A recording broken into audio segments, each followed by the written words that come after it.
रामायण के 10 रहस्य जो आपने कभी नहीं सुने होंगे। रामायण के बारे में हम सभी ने कभी न कभी सुना अवश्य होगा। हमारे मन में रामायण की रचना को लेकर कई सवाल अवश्य उठते रहे होंगे। एक रामायण महाकाव्य महर्षि वाल्मीकि द्वारा लिखा गया था तथा दूसरा रामायण ग्रंथ रामचरितमानस है। टीवी सीरियल में अलग अलग रामायण दिखाई जाती है जिससे कुछ न कुछ अंतर हमेशा मिलता है। तो आइए आज हम रामायण के कुछ अनसुने बातों के बारे में जानते हैं। 1 नंबर, रामायण में कुल श्लोक रामायण महर्षि वाल्मीकि द्वारा लिखी गई थी, जिसमें कुल 7 कांड लिखे गए हैं। इन 7 कांडों में 500 उपखंड तथा कुल 24,000 श्लोक है।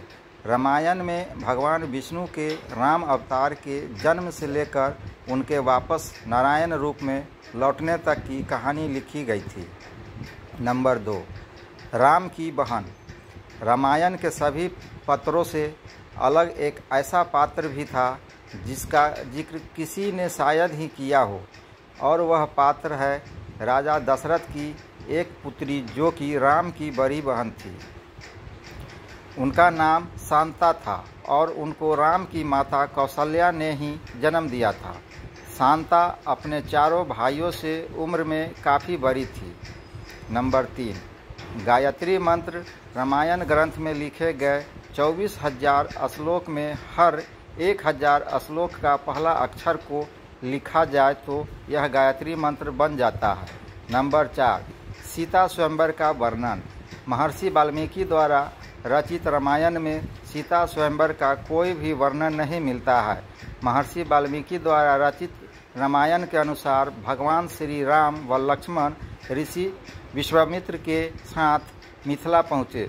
तब विश्वामित्र ने ही राजा जनक से श्री राम को वह शिव धनुष दिखाने के लिए कहा और प्रत्यंचा चढ़ाते समय वह टूट गया। इससे प्रभावित होकर जनक ने देवी सीता का विवाह श्री राम से करने का विचार किया। नंबर 5, पिनाक धनुष। रामायण में सीता स्वयंवर में जिस धनुष को उठाने की शर्त रखी गई थी वह महादेव द्वारा निर्मित पिनाक धनुष था। पिनाक धनुष का निर्माण भगवान शिव ने स्वयं किया था। भगवान शिव ने इसी पिनाक धनुष से तारकासुर नामक असुर के 3 पुत्रों को उनके पूरों सहित एक ही बाण से नष्ट कर दिया था। भगवान शिव ने इस धनुष को देवताओं का काल समाप्त होने पर देवराज को सौंप दिया था। देवराज राजा जनक के पूर्वज थे। नंबर 6, हनुमान जी के गुरु।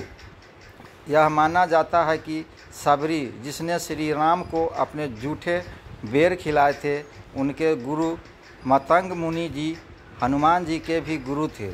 ऋषि मतंग जी ने सबरी को पहले ही बता दिया था कि एक दिन श्री राम अपनी पत्नी को ढूंढते हुए उनके आश्रम में आएंगे और आगे क्या होगा यह भी उन्होंने सबरी को पहले ही बता दिया था। नंबर 7, रामायण में सभी अवतार। रामायण में विष्णु श्री राम का अवतार लेकर आए थे तथा देवी लक्ष्मी सीता बनकर आई थी। वही उनके इस अवतार का साथ देने के लिए शेषनाग लक्ष्मण जी का अवतार लेकर आए थे। भगवान विष्णु का सुदर्शन चक्र भरत का अवतार लेकर आया था तथा शंख शैल शत्रुघ्न अवतार थे। नंबर 8, दंडकारण्य वन। श्री राम लक्ष्मण और माता सीता ने 14 वर्ष का वनवास का अधिकतर समय जिस स्थान पर बिताया था वह वन दंडकारण्य नाम से जाना जाता है। यह वन बहुत बड़ा है जो कि 35,600 वर्ग मील में फैला हुआ है।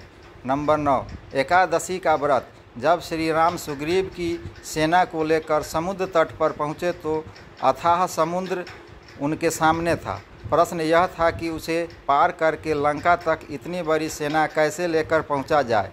इसके लिए श्री राम ने समंदर से रास्ता मांगने के लिए समुद्र की आराधना की और एकादशी का व्रत किया था।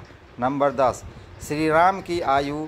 यह माना गया है कि विवाह के समय श्री राम की आयु लगभग 16 वर्ष की थी।